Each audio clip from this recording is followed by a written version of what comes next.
We are live. Welcome back, ladies and gentlemen. I am your host, Blake Ruffino. This is Are You Serious Sports.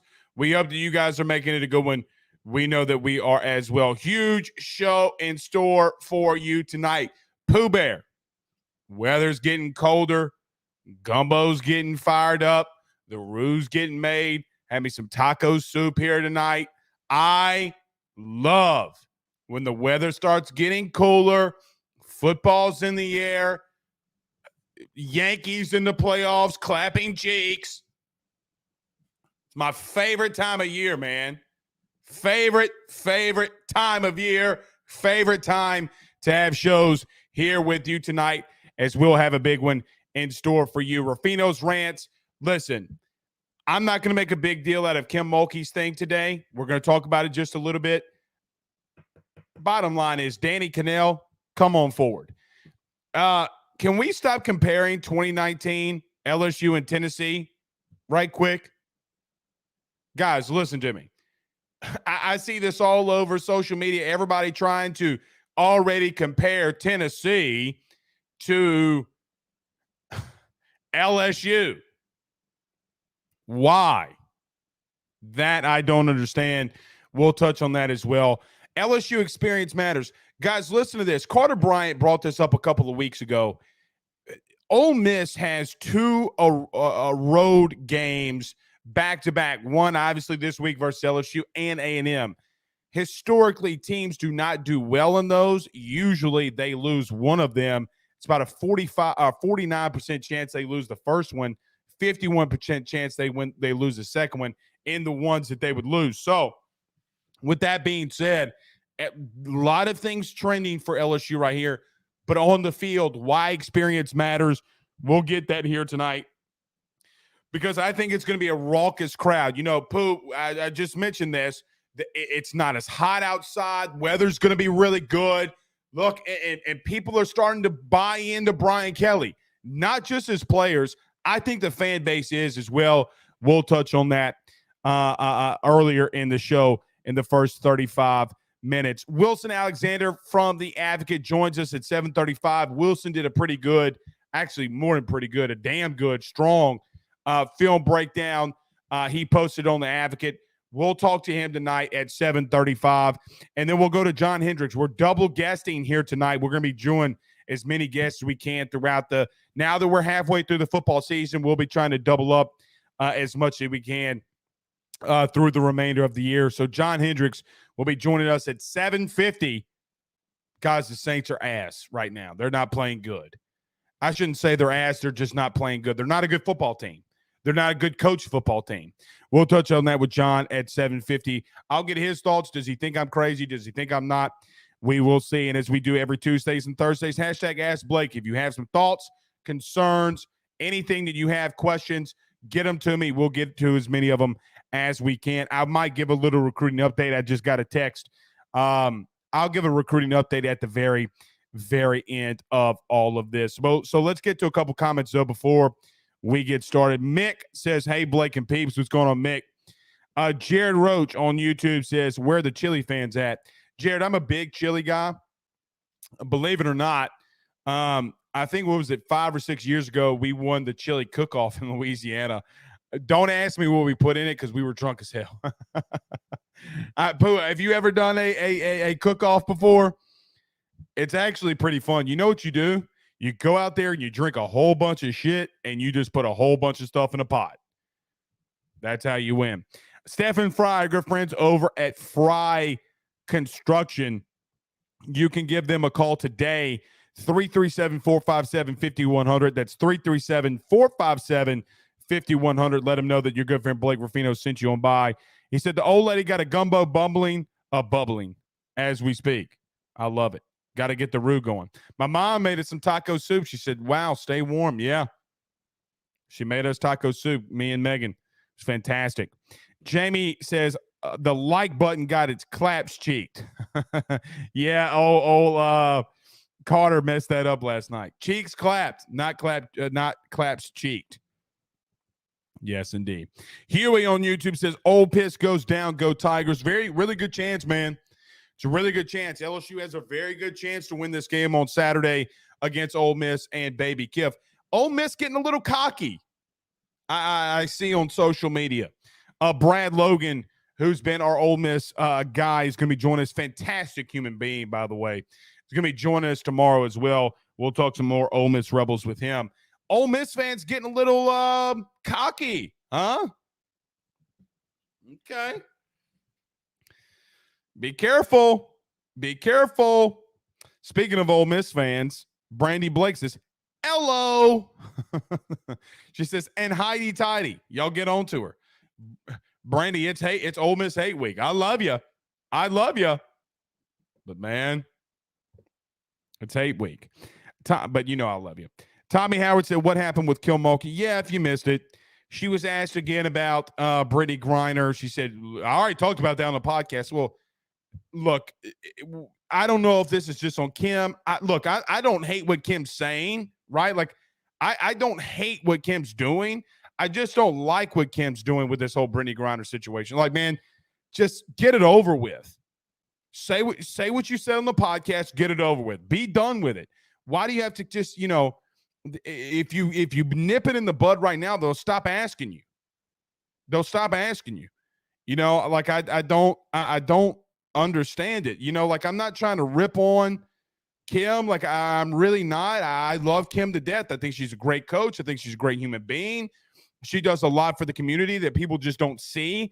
I talked to a major booster today in reference to it. Like he called me and he was just talking about some of the things that's going around football and how he loves Brian Kelly and unprovoked. He's talking about how, Kim Mulkey's doing a lot of things in the community. And so, listen, I love what Kim's doing, but man, you got to nip this thing in the bud with Brittany Griner. Like it's going to continue to come up. And look, you can get mad at me for, are we lagging a little bit, guys?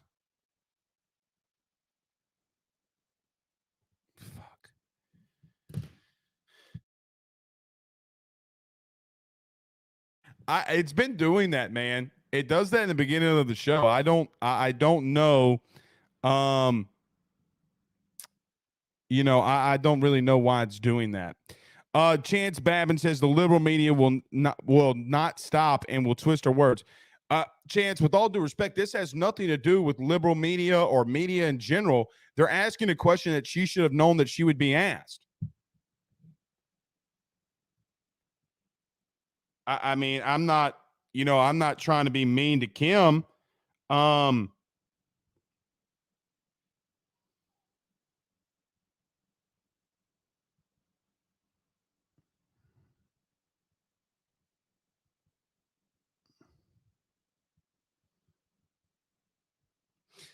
not trying to be mean to Kim, but man, and look, John says, sorry, Blake, Brittany is not Kim's worry. I don't disagree with you, John. John, I don't disagree with you. She broke the law. It's over. I get it. This has nothing to do with Brittany Griner in reference to her answer. I hope y'all can hear me. I hope they can hear me, man, because it looks like our stream's like really messing up. I don't really know what's going on with it. Ben does have the Coco Melon going. I don't know. I'm trying here. I'm trying. So, I'm trying to see if Megan will get Ben off the Coco Melon, So I don't know if that's on. I know connection's bad. There's not a lot I can do about it. Okay. So let's do this. Everybody do us a favor by hitting like and share to all of those Facebook groups. So many of you watching us live right now on Facebook, do us a favor by hitting the like and share to all of those Facebook groups. If you're listening to us on YouTube, subscribe, hit the notification bell, all that good stuff. We appreciate you doing that. If you're listening to us on TuneIn, XM Radio, any of that good stuff, do us a favor, rate, review, subscribe. We greatly appreciate you doing that. All right, guys, let's do this. Let's pay these bills very quickly. Hopefully the stream will start working. Let's talk about our good friends over at betonline.ag. Their good friends over at GM Barndo & Sons will return in 1 minute. Let's get this thing rolling, y'all. BetOnline is the fastest and easiest way for you to wager on all of your favorite sports, contests, events with the first-to-market odds and lines. Find reviews for all the news for each league, including Major League Baseball, NFL, NBA, NHL, combat sports, college sports, esports, and even golf. BetOnline continues to be the top online resource for all of your sports information for live in-game betting, props, and futures. Head on over to BetOnline today and use your mobile device to join and make your first sports bet. Use our promo code BELIEVE50, that's BELIEVE50, BLEAV 50, to receive your 50% off welcome bonus on your first deposit. That's betonline.ag, betonline.ag. With over 65 years of experience, nobody is better equipped to service in your vehicle than GM Varnado & Sons. RV repair, big rig overhauls, motorhome chassis, routine maintenance, tire rotations, tire sales. No job is too big or too small over at GM. If you break down the side of the road in the greater Baton Rouge area, they will come and get you. And the best thing about that is that they can come and get you, and then they can bring your vehicle back to their shop and start the repairs right then. Again, GM Varnado & Sons. Go see them over at 2500 Fuller Boulevard. Give them a call at 225-664-9992. 225-664-9992. Tell them your good friend Blake Ruffino sent you on by. Okay, I hope that this works. Can you see me and hear me better now? All right, good. Good. Okay. So listen, everybody stop, collaborate, and listen. Hit the like and share. Share to all those Facebook groups. If you couldn't see me, hear me, now you can. Hit the like and share. Do us a favor. All of you on Facebook, like, share those Facebook groups. Subscribe you on to YouTube. Share it on Twitter, all of that good stuff. We appreciate you doing that. Also, we are doing a $300 giveaway. If we get to 5,000 subscribers by November the 1st, we are 600 away right now. Literally 600 away. So we get 600. Somebody's getting $300. I might make it 2 people if you get us there a little bit quicker. And if you share with all your family, just let us know all the people that you're getting to subscribe in doing that. I'm not spending too much on this. Let's get this thing rolling, though, y'all. I'm not spending too long on this whole Kim Mulkey thing. But Blaine says, why doesn't the media move on? Well, because she's not answering the question. They're going to continue to pepper her as long as she continues to give no answer. They keep bringing it up. Well, that's their job to bring it up. You guys know when you come on this show, I will rip the media live when it's warranted. Say what you said on the podcast and be over with it. You know, she said she went on the podcast and she said something, I think Tiger Rag. Then say what you said and move on. This is going to continue to be asked. Her PR team, in my opinion, needs to advise her and beg her to just get out in front of it and be done with it. And then if she makes a public statement to the national media, and look, this isn't me ripping on Tiger Rag. Guys, they don't have the audience that a lot of people do. They just don't. I didn't even know that they even had a podcast, much less I didn't even know that they did something like that. I never heard Kim Mulkey even talk about Brittany Griner before until it was shared, and then I saw it and listened to it and stuff like that. Kim didn't do anything wrong today, but they're going to continue to ask her. Say, listen, you like she said on the podcast, what's going on with Brittany? It's unfortunate. I hope everybody prevails and everybody stays safe, and we're praying for everybody. Exactly what she said on the podcast, and move on from it. If they want to continue to pepper her after that, okay, then we have a problem. All right, like, look, dude, move on. She is not in a situation where she needs to get into diplomatic politics with Russia or anything like that. She is an LSU women's basketball coach. She does not have to say anything. It doesn't matter that the coach at Baylor says more than she does, or Dawn Staley says anything more than she does. It doesn't matter. If Kim just says what she's got to say and moves on, and she doesn't want to say anything else other than that, the story will be done.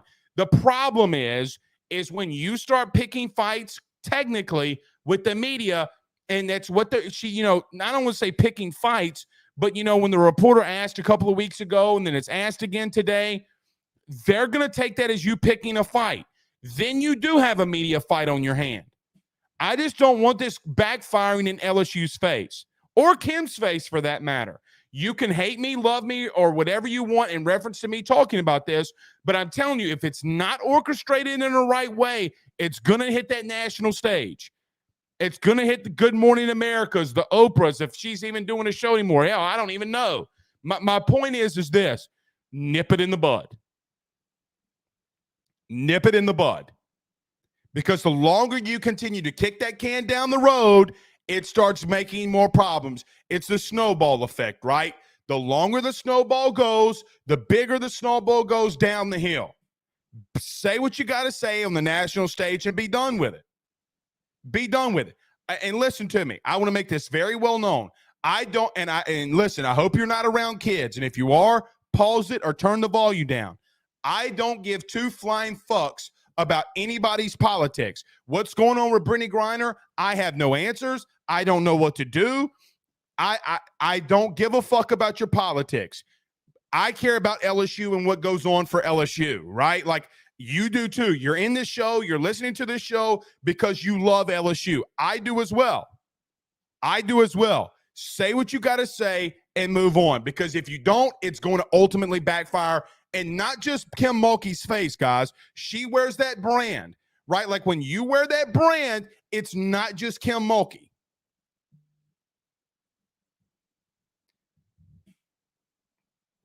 C.W. Baker says she's leaving politics out of sports. No, she's not. No, she's not. No, she's not. This because sports are being brought into politics over this. So I'm not, listen, I don't want to get into it, but it has to be addressed. People aren't going to address it, and I understand it. And they won't listen. Just, guys, listen to me. I know that you don't trust the media and you have your issues with the media. I understand that. Like, you either love them, hate them. I get it. Look, I'm one of you. I completely understand it. You don't trust them, whatever it may be. I trust me, I get it. I'm in the world with them, right? Like, if anybody's in that world, trust me, I'm in that world with them. You want to end it? Answer the question like you did on the Tiger Red podcast on the national platform stage and be done with it. If she answers it the same, nothing's going to come back to her or LSU. I promise you. I mean, guys, we're 566 episodes in. I kind of feel like we know what we're talking about. Dwayne says, move the F on. Well, Dwayne, it's LSU, and we're going to talk about it. So if you don't want to listen to it or listen to what we want to talk about, you can leave and then come back. We are done with it, but you don't have to be here. When it does affect LSU, we're going to talk about it. So move the fuck on. You start a podcast, and you can talk about whatever you want to. It's so funny how people, all right, bye. See ya. Talking about move the fuck on when you got a political rally and you're literally your profile pictures of politics. Loser. All right, let's move on and let's talk about this. I don't know if you guys saw this today, but a lot of people are bringing up since Tennessee has beaten Alabama. They're bringing up the fact of, is LSU 2019 and Tennessee this year, are they comparable? Are they comparable? Not comparable. Are they comparable? Guys, stop it. I like Peter Burns. I think Peter Burns does a really, really, really good job. Comparing 2019 LSU to this Tennessee team right now is not fair to Tennessee. 2 words of why no team offensively this year so far compares to 2019 LSU. Guys, his name's Joe Burrow. He is him. That team had to go and 2 or 3 more weeks until that team would play Alabama in Tuscaloosa and win it. They had to go play Georgia national title. They had to play Oklahoma in the playoff. They had to play Clemson, the reigning national champion, in the national championship game to be crowned what some, and especially what I believe, is the best team of all time. Guys, LSU is the best college. LSU 2019 is the best college football team of all time. Don't stop comparing them. See, that's what people do. When people don't know how to watch football or break down football, they start comparing. Remember 2020 Alabama? Oh, I wonder what team would have won. Really? It was a COVID year and there weren't fans in the stands. It's not fair to 2019 LSU. That team is not beating Burrow. That team is not beating Joe. Nobody on planet Earth that played college football in 2019 would have beaten LSU that season. Wasn't going to happen. It wasn't going to happen. I'm glad Tennessee won. Good for them. Great for them. I'm happy for them. But Danny Cannell, listen, bud, you hate the SEC. You say all the time, guys, if you don't know who Danny Cannell is, he covered, obviously played at Florida State, yada, yada, yada, covers college football and sports and all that kind of stuff. Danny Cannell says all the time that he doesn't have a bias against the SEC. Dude, yes, you do. Yes, you do. You do not like the SEC. You do not like the SEC. Your top 10 completely compares about it. Oh, and by the way, Danny Cannell, I think this morning said LSU was trash on his show, on his podcast. Danny. That's why the SEC people don't like you. A 5-2 LSU team who just beat Florida on the road is not trash, bud. See, that's what happens, and why a lot of fans have a lot of the takes that they do is because you have spiky-haired dudes like Danny Cannell going on his show saying LSU is trash or whatever the quote he was saying, LSU this. And I'm talking about this season. Guys, LSU's not trash. 7-5, 8-4, they're not trash. They might be a little above average or average. If they get to 8-4 and go to a bowl game and win 9 wins, guys, 9 wins with a first-year head coach is not average. They're a good team. You don't want to play them. And especially with the offense moving the way that they are. Especially with LSU's offense doing what they did last week, you cannot say that team's trash. Now, I got to give Kayshon Boutte some more credit. I'm not going to show the clip. You got to subscribe to this thing. Guys, Kayshon Boutte and Jaden Daniels are coming to part of their own. And that kind of connection like that does take time. I don't like comparing 2019 LSU. It's not fair to Jaden Daniels. I'm not going to compare Jaden Daniels to Joe Burrow. But this happens in football. New quarterback, new wide receiver. Things happen. You got to get a connection. It takes time. It takes time. Wide receivers move all the time to different teams. Quarterbacks move to different teams all the time. And what happens? Sometimes with their star wide receiver, it takes time to get rolling. I think that's happened here. I got to admit, man, I have to admit, and look, I will come on here and admit when I'm dead wrong. I'm pretty sure I was dead wrong about Kayshon Boutte and him not being the leader that I didn't know that he was on the field, because you see the antics, you see the performance, you just don't know if he's completely dialed in. If you're a parent, you know this.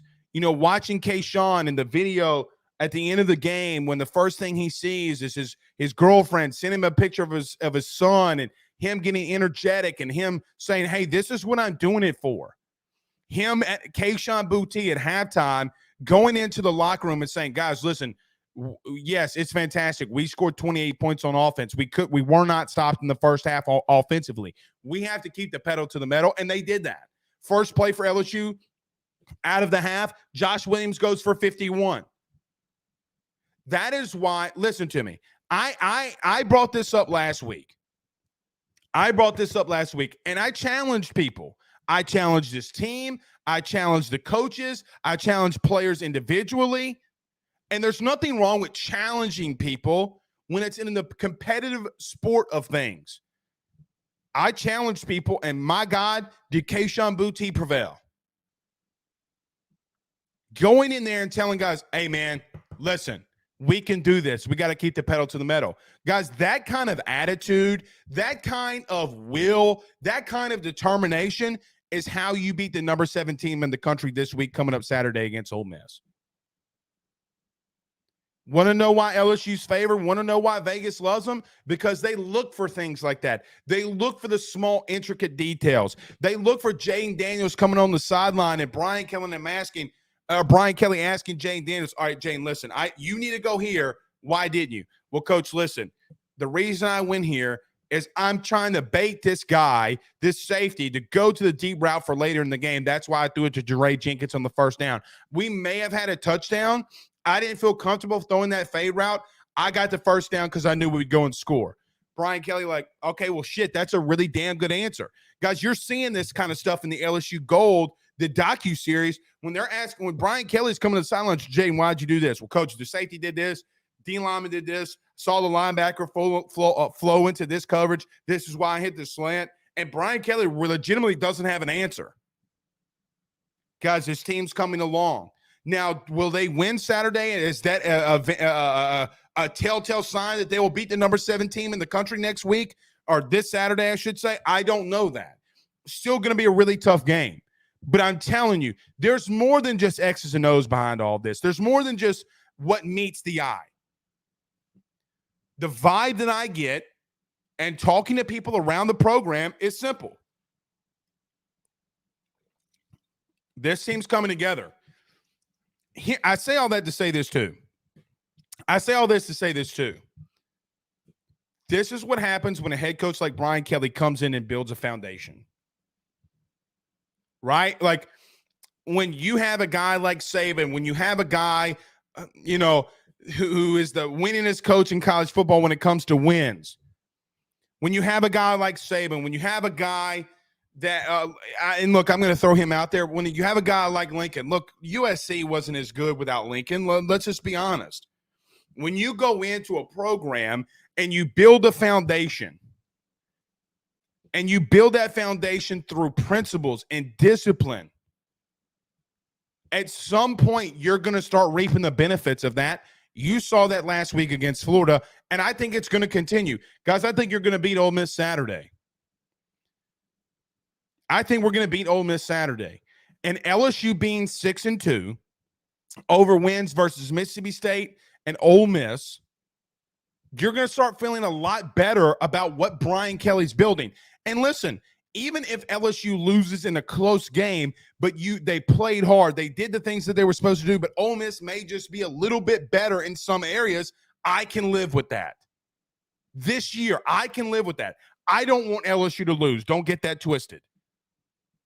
I'm still going to be upset. I'm still going to want them to win. But I can live with things in year one with a coach when I'm seeing the progression from this team.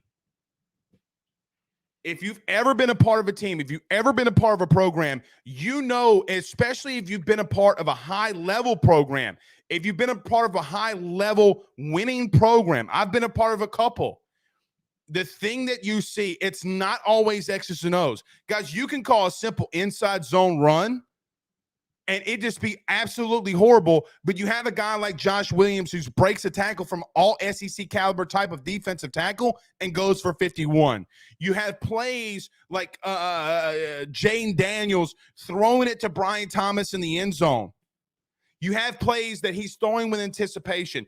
You have guys like Harold Perkins. This is a vindication of how you know the team is getting built by the foundation of Brian Kelly. Harold Perkins didn't play a lot last Saturday, guys. I mean, he played, 30, 35 snaps? Last play of the game that he would play legitimately that really meant a whole hell of a lot, it should have been a strip sack fumble because technically it would have been strip sack because of the fumble. That young man was locked in. When you have guys locked in for as long as they are, that is the foundation that you have to see. Because, guys, this season might suck for some. You may hate, like, man, we might lose to a team that we're not supposed to. You might be 9-2, 8-3 going into Texas A&M week, and you lose a game you're not supposed to. I still think you're going to beat A&M. You get where I'm trying to go here.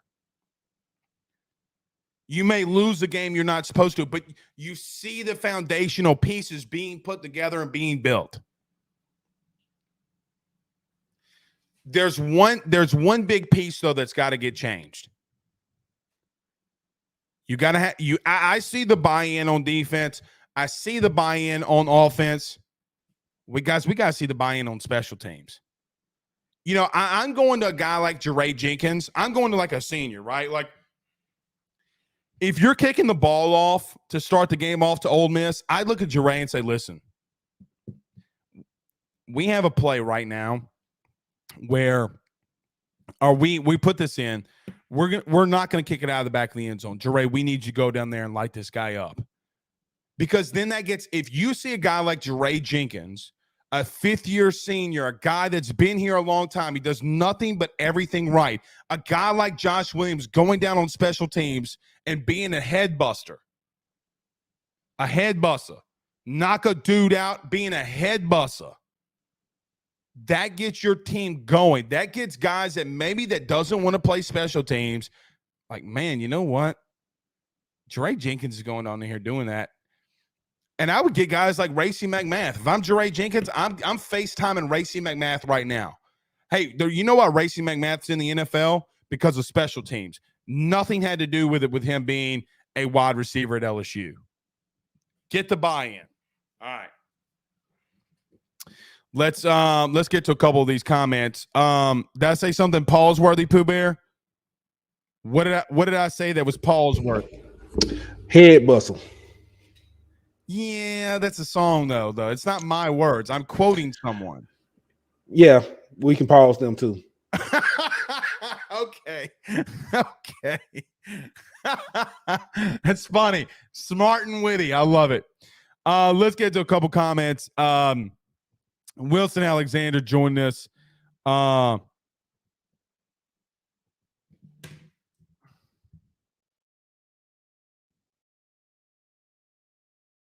In 2 minutes. That was him right there. I was just texting him back. Let's get to a couple of them though, Pooh, before we get rolling. Dustin Jenkins says, hashtag Ask Blake, you are now the special teams coach. Who's returning kicks?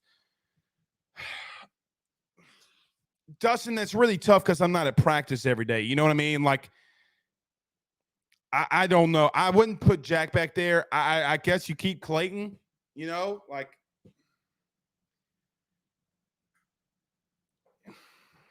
Maybe Clayton.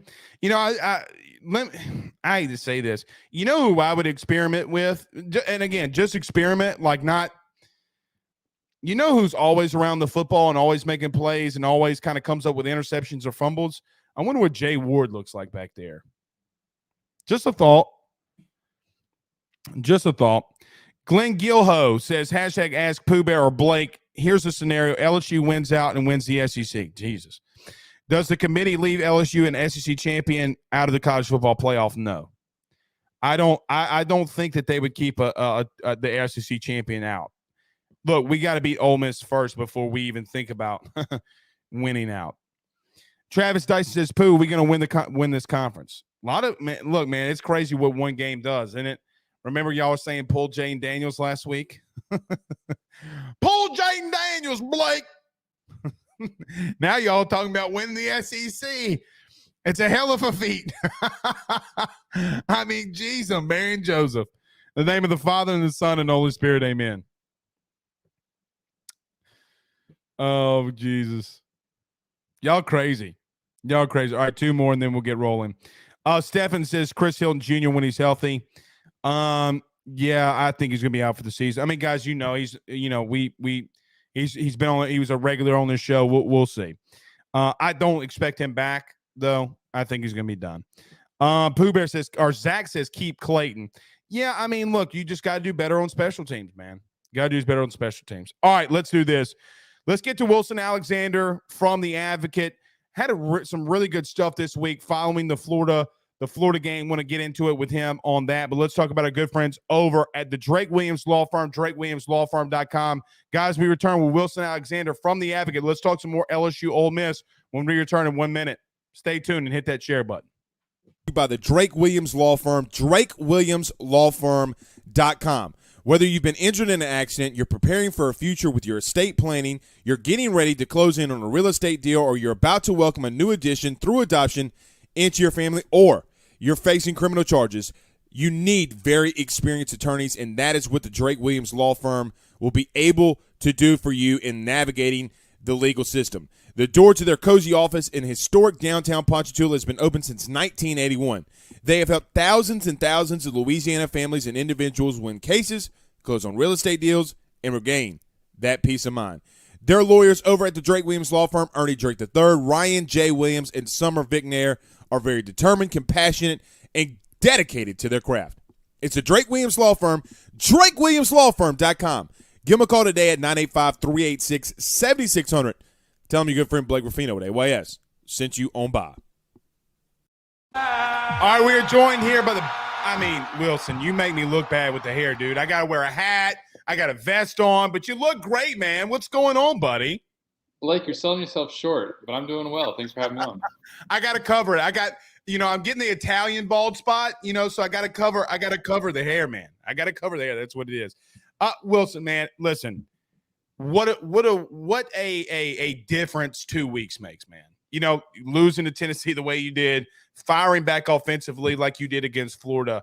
When you rewatch the game, when you watch the game, what did you see LSU did against Florida? That I guess the question I should ask, is there one big thing or one big player that you looked at and it's like, man, I can't believe this just happened? What surprised you the most this past week? Just the improvement in the passing game, how quickly it happened in a week. Because, look, I know a lot of people didn't want to really see it or maybe just thought it wasn't there. It did seem like there was some more aggression from Jaden in terms of throwing into tighter windows in the Tennessee game. But obviously, LSU still only scored 13. And so it wasn't like it made like a huge difference. And so while you saw it was just such a large jump from the Tennessee game to the Florida game. He was even more aggressive into tighter windows. He was hitting downfield throws that we have not seen him hit this season. He was 5 for 8 on throws over 15 yards. It was easily a season high. I think coming into that in Power 5 games, he had completed maybe 4 throws over 15 yards. If the stats that LSU's like live stats, that's what those said. And so he was hitting those throws downfield. He was being aggressive. He looked really confident in the pocket. And, I think back, you asked about a play, the 3rd and 15, where he hits it to Kayshawn just on the first drive and then sets LSU up for the short 4th down. At first, there was a little bit of pressure, and he rolled out. He started kind of moving in the pocket to his right, and maybe that's a play earlier in the season. Same thing on the 3rd and down early in the drive to Kayshawn, or maybe early in the year, Jaden just takes off. Obviously, he completes both of those throws, and Kayshawn, especially on that second catch, somehow, I don't know how he came down with that, but he did. And that just continued throughout the game. That was what stood out to me the most, was just that improvement in the passing game.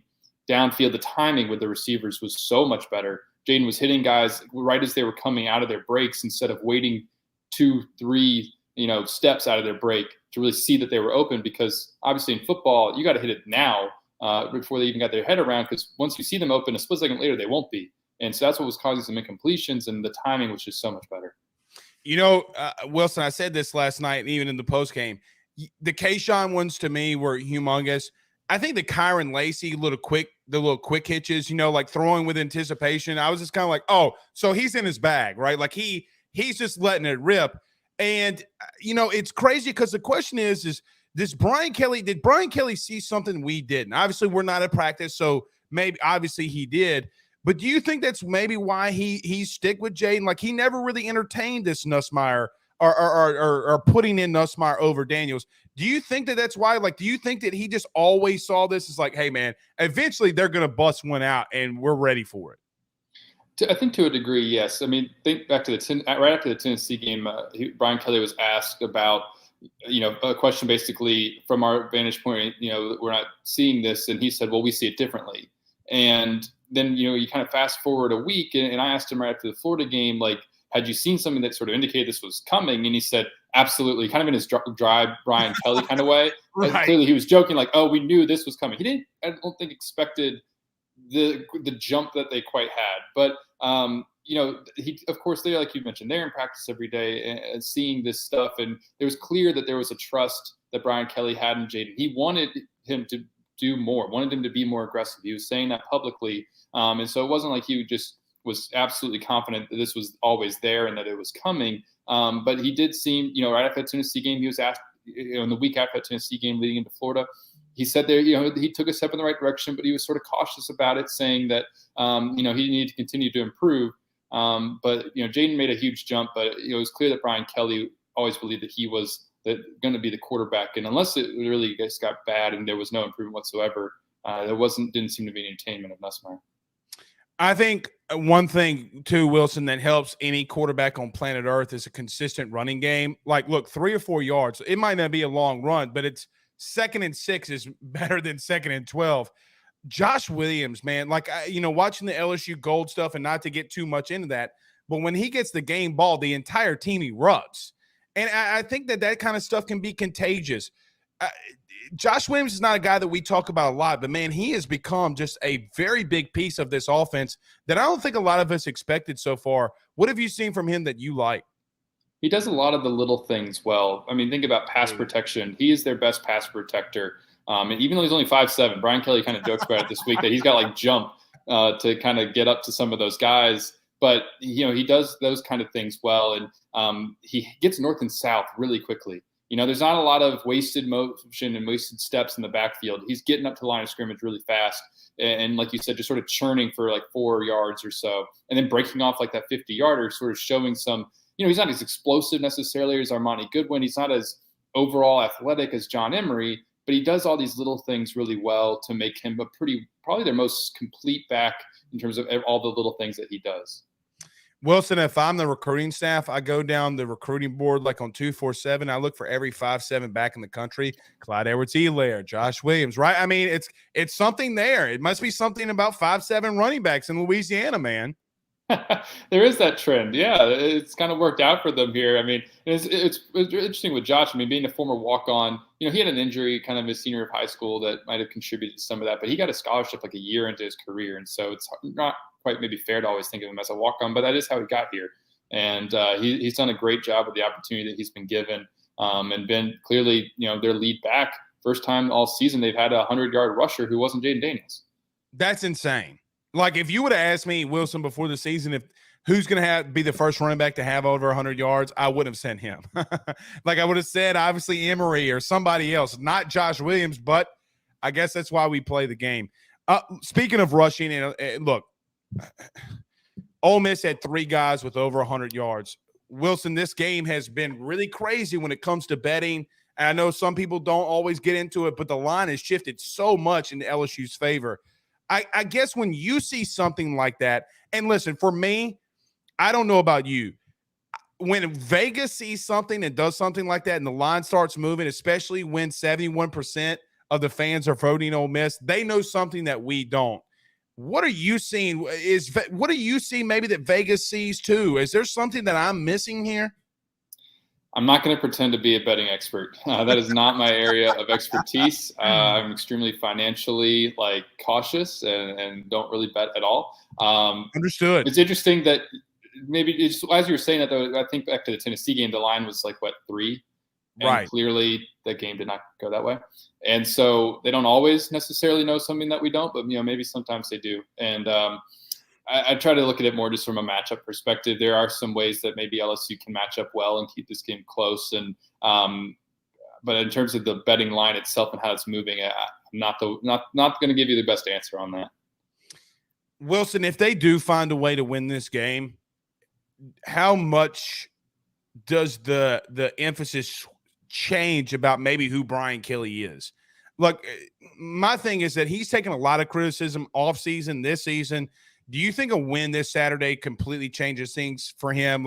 He can't win the big game. Well, the number 7 team's coming in the country into Death Valley. Do you think things start changing as far as the narrative nationally for him? Yeah, maybe a little bit. I mean, this would be a signature win. Ole Miss hasn't necessarily. There's still been some chatter this week that, are they really deserving of being number 7? But they're undefeated, and they have a good win. They got kind of lucky there at the end, but they did beat Kentucky. This would be kind of a signature win in year one, especially to rebound within 2 weeks after just getting run out of your own stadium by Tennessee. Maybe would shift a little bit, but I don't quite understand why there is that sort of national conversation about Brian Kelly. Maybe it's something about just people looking at Louisiana and just sort of like the way nationally the state is viewed. But it would certainly help to kind of cement the fact that they're starting out well and moving into year 2. It gives you a lot more confidence in terms of what they're building if they're able to win that game. And because if you win, as crazy as this sounds, based on what we were all kind of talking about last week, you're tied for first place in the SEC West going into November with a home game against Alabama. And Wilson, that will be a night game because Georgia, Tennessee is going to be that same day. So then I would expect CBS to pick that game up. I mean, man, I don't want to get ahead of ourselves. You got a tough opponent, but man, that would be something very interesting. LSU, Alabama will at night, Death Valley. As long as TJ Yeldon's not playing, I think we'll all be okay. Matt Trent from WBRZ or Michael Cobble, who knows? He says, "Tell Wilson he has elite hair." Thank you, Matt or Trent. Well. Listen, if it's Matt Trent, he's kind of envious of hair. You get to. All right, I love my guy Matt. Fire in your questions for Wilson Alexander. We'll get to as many of them as we can. Wilson, if there's one key to victory for LSU this week, what will it be? I'm really worried about LSU defensively. Look, over the last 2 weeks, they've given up over 470 yards rushing. I think that's the key to win. You got to stop Ole Miss in the running game. When you watch Ole Miss and you've seen LSU all season, is there one thing that LSU's got to do to win? It comes down to two things that are sort of connected, I think. It's tackling and eliminating big plays. A lot of the reason that those big plays have come up is because LSU has not tackled well all of a sudden the last 3 weeks. Obviously, and then Auburn was, a lot through the air, but just the tackling hasn't been great, and it wasn't that good during the Florida State game either.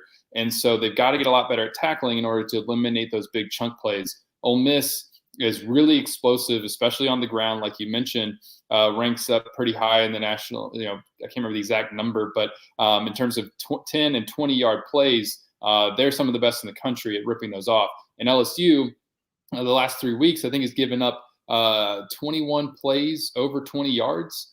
And that is, it's kind of an even mixture of pass and run. You saw them really struggle to prevent those big plays against Florida with the 39-yard touchdown and then the 81-yard Anthony Richardson run. And part of that, you got to tip your hat a little bit to Anthony Richardson for sure.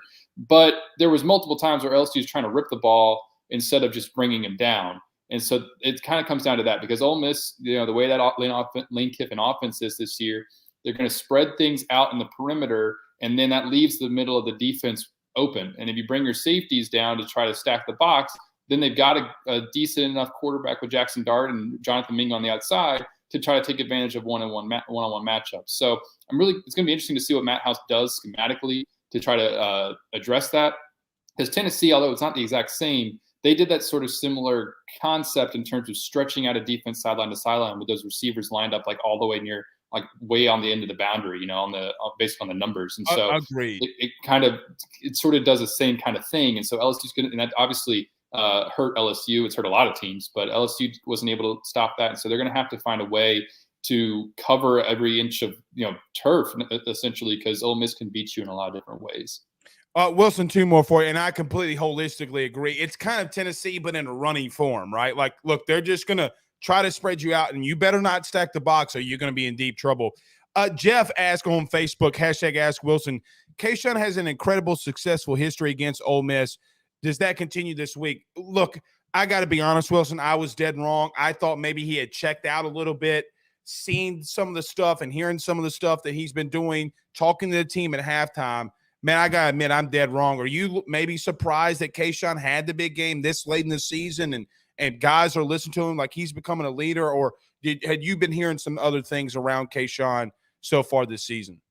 We actually got to talk to Kayshawn tonight, maybe an hour and a half ago. And he said that, Kayshawn is not necessarily a vocal guy.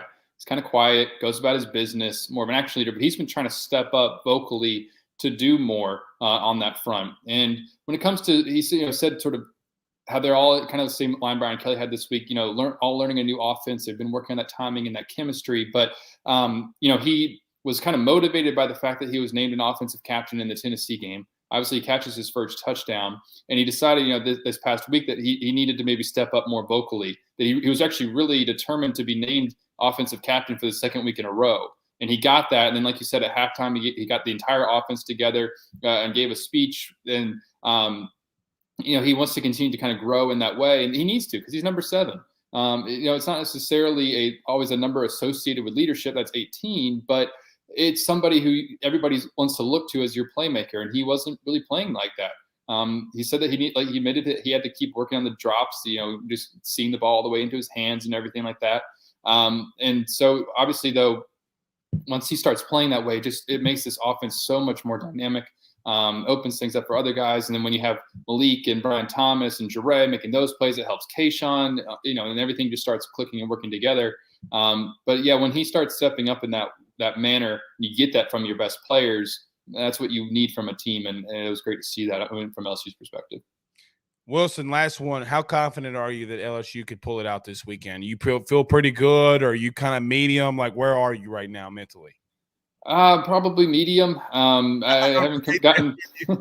I haven't. I mean, like you said, we looked about it. I haven't gotten to figured out my prediction yet necessarily, because it's just hesitant. Also, to preface this, my game predictions have not been great. My record is not that great week to week, unfortunately. Because part of the reason is this team is so sort of volatile week to week. In year one with a new program, it's hard to know what to expect out of LSU every single week. And when we talk, like you said, I think there's some concern and reason to be concerned defensively, giving up those big plays. If LSU isn't able to do that, then Ole Miss is going to be able to put up a lot of points. But now you start to feel more confident offensively to be able to keep up with that. So I don't know who wins at this point. Obviously, none of us do, but I don't know who I'm going to predict to win at this point. I do feel confident, though, in a pretty high-scoring game that's close late. I agree with you. I'm kind of there. I think they can win. I think the only thing that's pushing me over the edge, Wilson, is that you're in Death Valley. Like, that's if both teams are even, I'm just going to take the home team. That's where I'm sitting. Buddy, thank you so much for joining us. I know that you guys are doing a lot over at the Advocate. Tell everybody where they can catch you. I know they see it here, but just in case they missed it, where they can catch all your stuff. Yeah, that's my Twitter handle there, and then advocate.com, NOLA.com.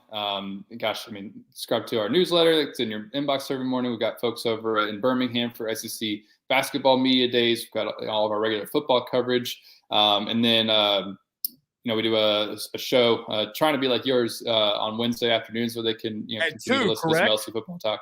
3:00 this week. 3:00. My bad. Okay. But we're kind of all over. So come check us out. I love it, Wilson. Thank you so much, buddy. We'll see you soon. Thanks for having me, Blake. Y'all have a great rest of your night. You too. That's Wilson Alexander with the Advocate. Always fantastic. Guys, I think his pieces, everything that he does, I think is really good. Like the stuff that he just brought up of the explosive plays that LSU's giving up, you got to give it to him, man. I mean, that's a big thing, and he's dead accurate. You cannot give up those big plays if you want to win this Saturday. Ole Miss does and is shown to have the capability of doing that. All right, let's do this. I called in the expert. No, not Jimmy. I called John Hendrix. Was in the Dome Saturday. I couldn't deal with it. I'm going to give him the floor. We're talking Saints next. Let's get to our good buddy John Hendrix. But let's talk about our good friends over at Gramco, thegramco.com. Guys, our last break. Let's get to John Hendrix next. Guys, I've got to talk to you about our good friends over at Gramco. They are the Delta 8 company based out of the state of Florida. They're founded by college football junkies just like you and I am not sure if you're familiar with Delta 8, but you need to be. Gramco is the absolute leader in this field, and they have phenomenal products that I just need to tell you about. First off is the Wake and Bake coffee that is absolutely spectacular. The gummies are as well, as they're the best in the market. So go to thegramco.com right now and use the promo code AYS25. That's thegramco.com, AYS25 promo code to get 25% off of your order. Jump on this fast, as it is perfect for holidays, anniversaries, and everyday use. Gramco is hemp-derived and completely legal inside of the state of Louisiana. No medical card is needed, and shipping is very discreet. You must be 21 years older to order. Again, that's thegramco.com. Use that promo code AYS25.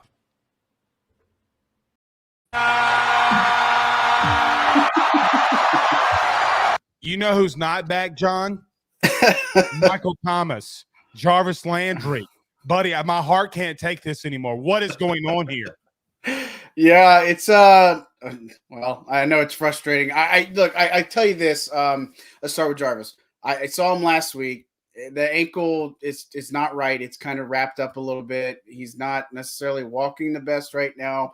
Now this was last week, right? So essentially what ended up happening is he tried to come back in the Panthers game after getting hurt, and then he toughed it out. He was there in London, toughed it out for the team against Minnesota.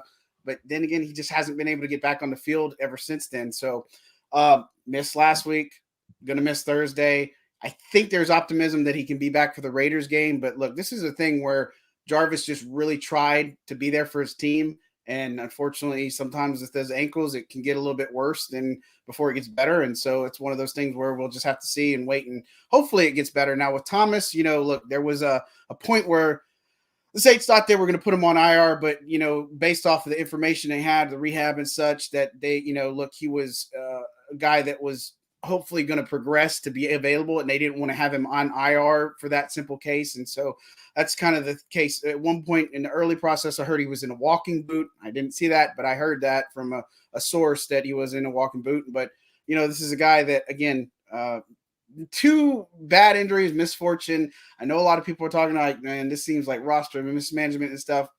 I don't know if I'd agree with that with Thomas, but with Landry, it's just been a hard type of thing and hard ask for him. But they need these two guys in the lineup. That's for sure. I'm so upset right now about when I even think remotely of the Saints. I didn't even lead into, I didn't give you the pleasantries. So John Hendrix, Saints lead writer reporter for @Saints News or Fan Nation at SI.com and Boot Crew Media. You can catch him. John's doing a fantastic job. You can catch all of his stuff. I apologize for that, but I get frustrated.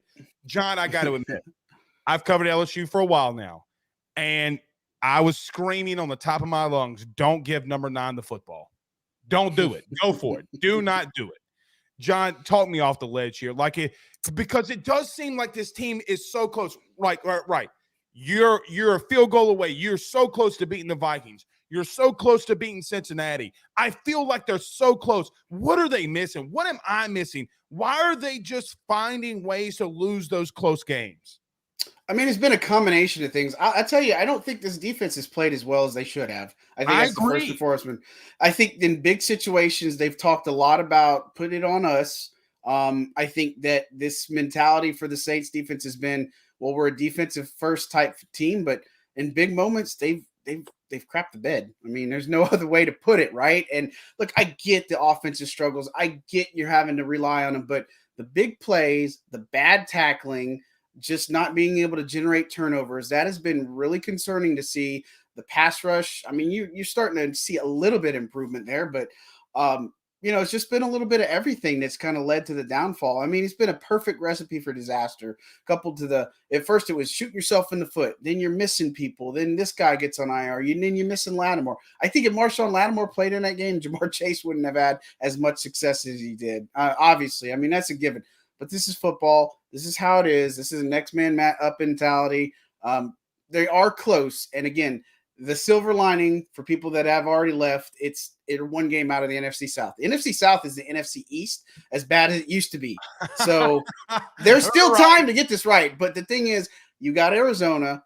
I don't know how that one's going to go because they suck against a more mobile quarterback, for lack of better phrase. They're just not good against them. So I don't know how that's going to go. If you can get healthy against the Raiders, if you can win this game, I feel good about the turnaround. If you can't beat the Cardinals, then everything, I think the season's kind of on the line when you go against the Raiders. Can go either way, but man, they really got to figure things out quickly because this season is starting to circle the drain. Well, and not only that, John, but it just feels as if look, I'm not sitting up in the press box like I do LSU. I'm just a normal ass fan going to Saints games, right? And you sit there and you listen to fans, and they're like, well, listen, not only are we sucking, our first round pick's not there, right? And so then obviously fans being fans, it's hellfire and brimstone, doom and gloom. And look, is there something positive that we can take from this team so far, or are they finally right here? I mean, I would even I would not to even go there, but pile on. But when they had C.J. Gardner-Johnson, these tackle issues weren't really a big deal either, too. So it's just one of those that again, it's hindsight. Not to rudely interrupt you, but bring up this. I mean, look at him last night. Yeah, he killed it. He's doing well. They did a gamble, and look, that situation had to do a lot more than just play. It was some bad blood, a lot of stuff between him and the organization, the contract talks, and so he said, "Okay, well, we'll chip you off." And I get that. I thought the compensation could have been way better, but again, this is just kind of the things that happens. And again, the season is not defined in how these first several weeks go. The Eagles could fizzle out. I don't see it, but again, things could turn around really quickly. But look, again, I don't think it's jump off the ledge. I think there's been some encouraging steps in the right direction. The run game looks outstanding. Now you did lose Andres Pete. That one's I'm a little bit concerned about because it's a chest injury. He's not had a good track record with that. I liked what they got from Lewis Kidd. He's been a guy I've been on since rookie minicamp, I really love seeing him play, but I think it's going to go to Calvin Throckmorton. He had some opportunities last time he had to play in the game, but the run game is working. Alvin Kamara looks great. If they can just get a little bit more and they can get some stuff defensively, I think they'll be okay to weather the storm because the hope is when they get healthy, when they get back, Jameis is back, Thomas is back, Landry is back, you get all these key pieces back. I think they can be that team, but right now, trying to convince somebody that when they're 2-4 and just kind of not doing well is hard for me to kind of tell to the crowd. It's like trying to sell, fool's gold to somebody and they know the difference. So you would, well, let me ask you this question. It's a two-part question. Number one, do you think they are going back to Jameis when he's back? And number two, should they? Yeah, they're going to go back to Jameis. I mean, that's the plan all around. Again, I think Dalton has done a fine job managing things, but Winston is your quarterback number one guy, and that's just kind of how it's been.